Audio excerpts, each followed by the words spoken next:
reboot of the beloved Twilight Zone debuted a month ago. It promised to transport viewers to another dimension, but also to bring the same kind of social awareness that the original had. Now, halfway through the first season, we're checking in on how the show is translating the series' legacy of socially conscious storytelling for modern-day audiences. Everything that happens in this universe has to be the way it is. Things happen the way they should. I think one thing they were doing very well then and now is really smart storytelling that does not dumb itself down to the audience, but it's still within the architecture of actually being story time. I mean, there's actually a narrator basically telling you to sit down for story time, but it's for adults. And it appears people are sitting down for that story time. The Twilight Zone just got renewed for a second season. It's all the same number.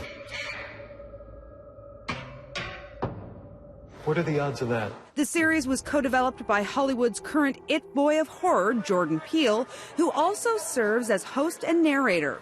It's an anthology, so each episode features different characters played by such thespians as Kumail Nanjiani, Canada's own Jacob Tremblay, Jennifer Goodwin, Adam Scott, and Ike Barinholtz, who actually gave me the scoop on his episode, which just happens to be airing next week.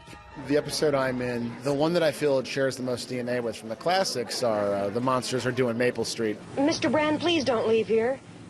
You might not even be able to get to town. It was that way in the story. Which kind of deals with external forces letting humans just destroy each other. And the episode I'm in kind of has that theme, but it really ties in a lot to toxic masculinity and its stranglehold on our culture right now. They're able to kind of give you that feeling of the old one, but just kind of infuse it with issues that we're dealing with now every day. You know, Rod Serling, of course, was contending with the Cold War. He was contending with civil rights. He was contending with urban flight and the fear of aliens and space travel and all the stuff that was all kind of coming to a head. And I think now, very paradoxically, we're kind of dealing with a lot of the same things. And these questions are still pretty fundamentally sound and important. Love thy neighbor, try to be better. Life sometimes goes like you don't expect it to.